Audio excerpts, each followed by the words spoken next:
this is for our weekly rock show, which is called the Riot. So that's what we do first, then we do the video choices after that, and then we need to do a few idents and a couple of other questions as well. That's okay. Cool. Riot.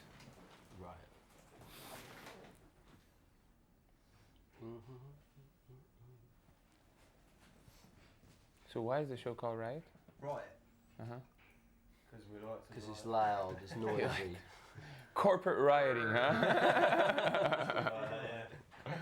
Okay.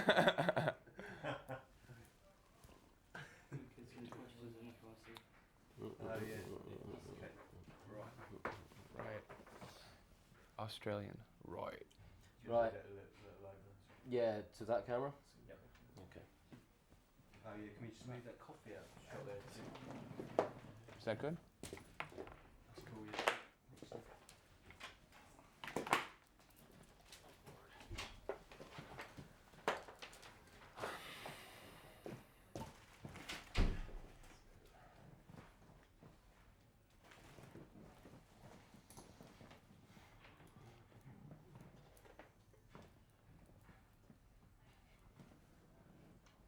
Okay.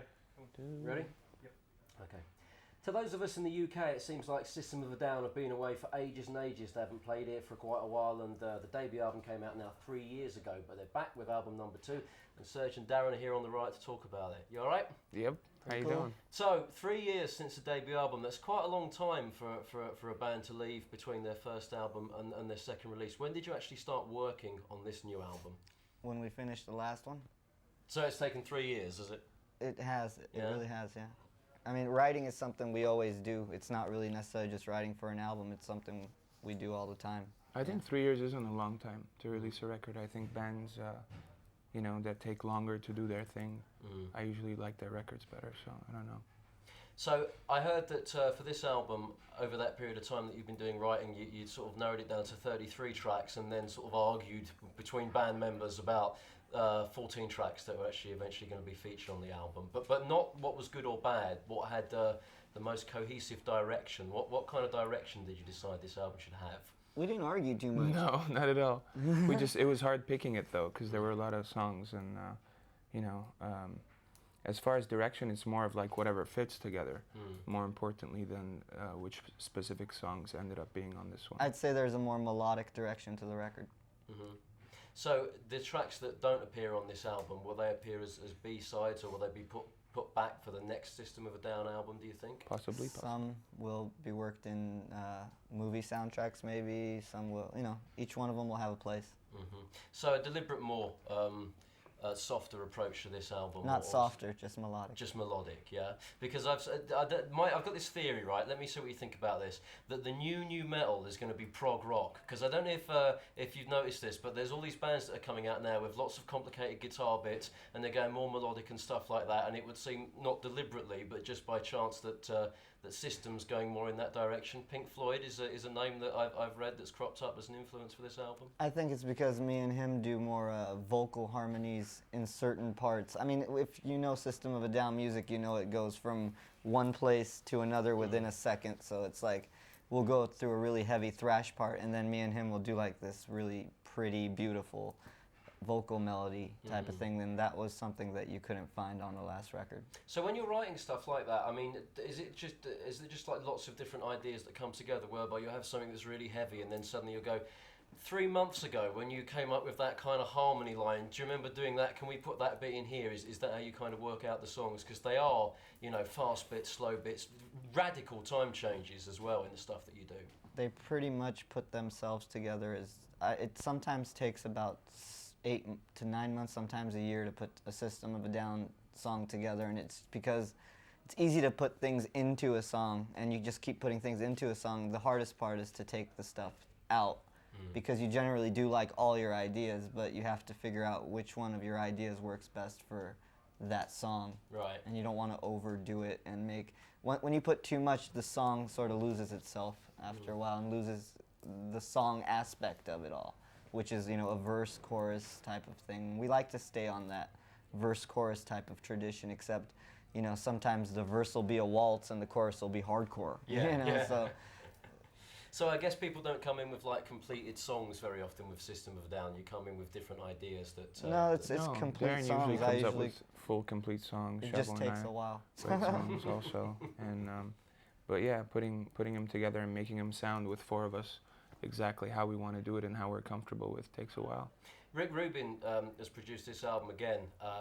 I would imagine that Along with me and him. Yeah, I would imagine he probably is very good for System of a Down in so much as if you look at the kind of stuff that Rick Rubin's worked on before, he's worked with everyone from like Mick Jagger solo to the Beastie Boys, right? Yes. And you as a unit are kind of like amalgamate everything that he's done. Is that why you work with him again? That's a big reason why I think we chose Rick. Rick's very easy to work with. He's very calm, and he complements our vision rather than says what he really wants or something like that. He sees where we're going, and it's been really fun working with him. Very, very creative. He's an easy guy to work with. Everyone calls him a ghost producer in that it's almost like he's not there. Did you not feel that? His presence is definitely there on this record. With us. It's funny because I hear that from people, and and then I sit there and say, wow, he must really, really like us because he is there a lot. He doesn't just like leave the tape rolling and go down the bar, which is what some other bands have insinuated he does sometimes. He is there a He's lot. always there. With He's a us. very hard worker. So tell me through kind of the influence that Rick Rubin's had on this album. Does he just give you ideas about how to reconstruct songs, or has he just got like an overall really good feel for the band? I think he helps us a little bit with pre-production.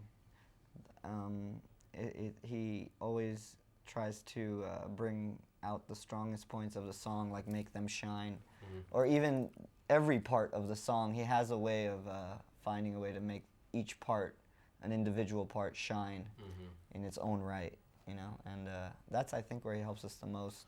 He's helped a lot with even lyrical ideas and things of that sort, where things were like, should we repeat this or should we maybe do something different? And he's a good think tank for that purpose as well. While we're talking about lyrics, Serj, you write a lot of poetry, and people can get poetry in books and via the websites and stuff like that. And of course the lyrics for System of a Down. How do you decide what becomes poetry, what becomes lyrics for songs, that kind of thing? When you've come up with an idea for something, do you know that that's definitely going to be a piece of poetry, or it could be set to music? Generally, when I write words, I just write words. But with System songs, Daron came up with a lot of lyrics on this one, so he'd come up with an idea usually, or if he didn't, then I'd look through poetry that I've written or something like that. But generally on this album, I've written a lot of stuff based on the vibe of the song, fresh and new, or cut in stuff as well from, just whatever's meant to come there, that's what comes there. Have we got any surprising lyrical topics this time around? Because I know Rick Rubin was saying that he's very into working with System because you write about emotions and politics and Everything humorous that- stuff. Anything. It's not a set agenda. Everything that goes with life. One of my favorite moments of our new record is in a song called Psycho, where the music tends to get really sad and emotional, but the lyrics are pretty funny, and so you don't know whether to laugh or cry. Right. And I like that part of the album, I guess, if I was a fan. How are you finding being with a major label now? Because it occurred to me, System of a Down, it's a big new album that's coming out, this second album for you. The markets have all gone rock at the moment. The first album sold nearly 1 million copies. Were the record company kind of breathing down your neck while you were making this album, seeing what it sounded like? Not really. It was actually very, we said that we're going to take time after touring and not be a band that comes up with a second album really quickly right off tour, because I think that's a mistake. You don't have time to reflect and grow and present yourself differently. Nobody ever tells us what to do, actually. And that's, it's funny because I hear that and I always wonder, how much does the record company get involved with other bands that are in Colombia? Because they never, they don't come to rehearsals or anything, because we kick them out. I do have to say that Rick was a good at explaining, I think, to Sony that we needed to take time, and I think maybe they were a bit down his neck possibly, but I'm not sure. They don't bug us too much. Good. He was a good cushion effect between you and the corporate music business. Yeah. I think so. So do you not feel any kind of pressure that might come afterwards about the expectations that the record company might have? I mean, would you be disappointed if this album doesn't do 1 million like we write did? music for ourselves, and ultimately, like, people would tell me not to growl or else we'll never get signed and things of that sort. If we're going to listen to them, then we'd be in a bad place to start with. We really it doesn't matter. Before we started doing any press or anything, like when we completed this record, I'm so emotionally attached to these songs that if we sold 2 copies, I'd be surprised, but I would also, at the end of the day, still be satisfied and say we did write a good record. It's just maybe that's not what's on television right now, and you know I can understand. We're happy with it. I would understand if it doesn't get understood, because I don't understand why people understand our band in the first place, if that makes sense. So the Sound like Edith Bunker. So the more melodies on this album, I mean, obviously, you know, you're saying that you've written an album that you're very proud of, that's very personal to you. But do you think there's any chance that some kids might go, oh, listen to those more melodic sounds from System of a Down? They're just doing this because there's more chance of them getting radio play now. No, the songs aren't exactly very radio friendly. If you listen to the radio, you wouldn't hear anything that sounds like our new record. So. Plus, it's hard for them to react that way because we've got this frequency that we've developed, that we've put on the record that'll make people shit. Okay. It really does. It makes you shit. So the Sergeant Pepper had the thing that makes your dog bark, but System of a Down have taken it way beyond that. Yeah, fecal matters. Okay, even if your dog's really well house trained, it's just it's gonna lose control, right? Wouldn't that be great to actually control bowel movements from stage? Music is a powerful thing, man. Absolutely, it can move you, even your bowels, right? Yeah. All of you. What's happening with touring? Because you're going to do a show in Japan, but when are you going out on the road properly? September in the US. Mm-hmm. You know, till then just promo and a couple of promo shows here and there. What about over here in the UK? We might be doing a promo show when we release the album, but I'm not sure. Okay, all right. I'm not really sure. But when people get a copy of the album, they should have like a pot standing by, just in case that tone gets to their body and they lose complete And a lot of control. toilet paper. Yeah, and a lot of toilet paper. All right. Should come with a health warning, not parental advisory for the lyrics, but might make you crap. Hey, you know, you run the risk. Thanks for coming in. Thank you. Thanks for having us, man. Cheers. Thanks. Okay, we're going to do the video thing. You know, Yes, with the you whole want to do band. that all 4 of you together? Yes. Okay, cool. Something like that. Set it Okay. style you like. There's no script. It's You your ready? show. You ready? They're taping. Yeah, we're ready. Hello out there in television land. We're System of a Down. We're picking the videos, you're watching them. You don't have a choice. We have control of your TV. Cool. Okay. Okay, nice. Okay, so first one's Fat Boy. Yeah, that is going Here to you be go, Fat Boy Story Slim. Boy. Story Boy. So don't forget Story to Boy. mention the name of the name of the video or the band. What's that? Don't forget to mention the name of the video or the band in your little. Okay. Well, the first video is Weapon of Choice by Fatboy Slim, just because the video is really cool video. It's just Christopher Walken dancing, and that just explains it all. He's one of our favorite actors, one of mine. I know Daron's. So here it is. It's pretty cool. What happened to the cool story that you had? That's my story. I'm not gonna go about telling fucking 30 seconds, bro. 30 seconds, bro. You could hear it. Really? We just do that one again. Sorry, guys. It's phone in the background. It won't be as good. No, obviously. No, it'll be better because you've had your rehearsal. Now I know what to say. Well, the first video is Weapon of Choice by Fatboy Slim, and the reason I chose this one is because it has Christopher Walken dancing in it, and that's it. Simple as that. Just like that. Cool. Okay. We gotta do it again? No, that's cool. Now we This got one's Fatboy Slim. It gets shorter and shorter. Okay, this was John Lennon Woman. Go for it. One of you guys. Go for a woman. Well, since I am the woman of the band, it needs no introduction. John Lennon, his voice, his words, his vibe, his aura, amazing. Enjoy. Sorry, can we also just leave everything outside? We get a chance to shut up. We don't know what you just said, bro. At all. We'll follow. Shut up! Sorry. Hello. Is that right? Is that right? Yeah, it's fine. It's just total sort of. Okay, cool. Slayer, Caesars and Abyss. Next one. Take that one. Here's the father of almost everything that came after Sabbath that you consider metal. Slayer, Seasons in the Abyss. Cool. Nice sound. Bjork, Hunter. Serj. Why don't you do this? So, Go ahead, Serj. Bjork's an amazing artist, and Hunter's a great video, really interesting. And come on, start over because I picked my nose. I'm sorry. okay, Shavo likes to pick his nose. Bjork's an amazing artist, and she's done a video in Iceland, which we were told no one had done a video in Iceland, and she had. So there here's you go. Hunter. Isn't she from Iceland? Yes. There you go. Makes total sense then. Isn't there ice in Iceland? Well, there you go. No, there isn't. There's Right, trees. then, tribal There quiz. I left my wallet now. What's it going to do? Ah, is that mine? Yeah, it's yours. Well, this Shall one. It's because you leave your wallet everywhere. I think that's why you. I think so. The next video is by a tribe called Quest. It's called "I Left My Wallet in El Segundo." I gotta get it. I got to get it. It's a really cool song. It's a really cool video. Watch it. Cool. Okay. Okay, Carcass Heartwork. Bring it. Here's a video that MTV never plays. Carcass, Play it Heartwork. now. Play it now. Play it. Okay, Iggy Pop, Lust for Life. Here's the godfather of all punk rock. Iggy Pop, Lust for Life. Oh yeah. Okay, do you want to just say what you like about, what you like about him, or why you like him? Alright. A little more information. A little more information. Here's We're a trying to guy. make it quick for you. Yeah. No, we're not. We're done. Let's do all 14. No, we're cool. This is probably gonna be this I live. don't know. If you don't want to say anything else about that one, that's cool. But we can move on.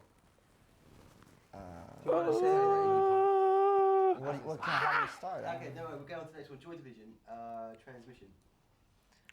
Here's a band that got cut short really quick because of a death in the band. And they ended up forming New Order afterwards. It's Joy Division, Transmission. Okay, cool. Metallica, Creeping Death. Hey. Here's something from the old school Metallica that you might enjoy if you like the new school Metallica. It's just a little bit faster. What is it? Keeping going. Okay. Have the laugh in there too. That's the best part. The Who? Generation, yeah. All right, you're about to listen to The Who. They're a huge inspiration to me personally. Huge. And Keith Moon is the best drummer of all time. Cool. All right, we've got a few more questions for you, straight to camera. So. Is that it? Was that 10? Yeah, that was 10, yeah. That was quick, huh? Yeah, to the point. Yeah. A lot of blood. Okay. Yeah. I So, don't have a pen in my hand. I don't know, bro. Johnny Carson. Yes! Right, so this is, I'm just going to ask you about 6 extra questions that she's going to answer straight to the camera. But first one is, what is the most creative term of abuse you've ever used or had used about you? And why do you like or dislike it? I don't even understand. Could you what repeat the that question? means. Well, what's the best swear word that you've ever used or had What? used about you? Oh, had used about you. Or used yourself? I like the word hussy. I can't tell you why, but I really do. I love the word hussy. It just has a great ring to it. It's got a lot of attitude. I like calling people, girls and guys, hussies. There's a cuss word in Armenian that I think is really creative. I'll say it in Armenian. It's called tatmeret kunem. And what that means, right, is screw the guy, the doctor that delivered your ass. Which I think is pretty thought out. You know? Isn't that Yeah. the guy who cut your umbilical Yeah, cord? the doctor, Yeah. you know, the guy that cut your umbilical cord. So like, screw That's him for creative. giving That's birth really to you. creative. So I love that one. Tatmeret kunem. Here on MTV. Yeah. Okay. In your opinion, what has been the most important event in the history of rock music? Ooh. Well, the most important of it. You're asking some tough questions. I know, they're quick ones you're saying. How could one event be like the defining moment of rock? The Well, for development you, of Jack Daniels. What's been the thing that made you get into rock music then? Actually, I got into rock music before I knew what rock music was. So I smoke rock, and that makes my music rock music. Kiss. What about Kiss that you like? that's the first thing I saw, Solid like Gold. band-wise, when in America, and it was Kiss, and they had makeup on, and they really entertained me, and it was just amazing. I didn't even know the songs or anything. I didn't even care for them. I just loved the way they were, you know. And then after I grew up, I learned the songs too. I cared about those things too. Serj? I'll skip the question. Okay. Right, and then you've got to answer the next one then. Tell us your best groupie story. Oh, we don't want to. We have girlfriends. Why are you making us do this? You're getting us in trouble, brother. Yeah, girlfriends. We're married. Okay, bad. Okay. Well, He's like, these guys stink, man. Why'd you call these guys Here's a over? groupie story for you. Make something up quick. I don't know. There are these 4 midget groupies that came onto the bus, and they wanted to have sex with us, and we did. It was great. They were Actually, midgets. we didn't. We're really but into our midget tech Linus groupies. did. Yeah. We hire techs that are usually into midgets and like to be Sexual with pissed them. on. It's true. It's a weird story, but it's true. It's true. Sad but true. You know? Okay. What's the best and worst aspect of LA when it comes to rock music? There's too much of it. There's too much music in LA, I think. Crap. That could be Walking good in and bad, LA. though. Yeah. There you go. Covered them both in one answer. There's too much music. Not too I much think music, there's too many bands. I think there's too many bands that are just trying to be famous, so that doesn't leave enough space for bands that are actually trying to musically do something and don't really care about being famous, like us. Good answer. Here on MTV. You're on. At MTV.com. What member of your band is most likely to go insane, and what is likely to be your downfall? How could you ask? Somebody else can answer it on behalf. Are you of sure one this is of not Kerrang? It's MTV. Yeah. We can all go mad and insane. In fact, we all do Any go. moment. Who's to say we haven't already gone mad and insane? So We are engaged to madness. Huh? Sorry. Engaged to madness. I ran somebody over, and I'm not lying to you, about 3 days ago on my birthday party, because he was fighting with my friends, and I ran them over with my car. He's admitting to I don't give a shit. This is England. That was America. They can't get me here. he wasn't dead or anything. He's not dead. Someone got their ear ripped off, right? Yeah, someone's ear fell on the floor. That's exciting. We had a don't you birthday think? party in Hollywood. And this That was a it was birthday party. That was our birthday. But that's the way we celebrate our birthday by. Actually, I didn't even know about it. I had already left. I missed the ruckus. There Right. was there was a Hollywood brawl. What's that? Whose ear fell off then? Some guy we don't even know. Yeah, we don't. We didn't know him. There were And you know why the fight was created in the first place? Because somebody called Serj a nerd. and I wasn't even So there. if you call us a nerd or anything, we will kick your ass. No, it was a misunderstanding. Or run you between over. people that didn't even have anything to do with us. And then Yeah. a big brawl broke out and we were involved. The party was great. We had a good time. And then We the had- aliens came. And then cows just ran Started by disappearing. on fire. I know these. And then we lights started are on. barbecuing dogs. Well, I feel like we're getting barbecued right now. It's Yeah, hot. we are. You're getting grilling, yeah. Grilled. Okay. Gelir. Last one then. What are the perfect ingredients for a rock and roll Christmas? Obviously, I'm thinking ahead to Christmas programming here, but How about Shizer being at home with videos. your family?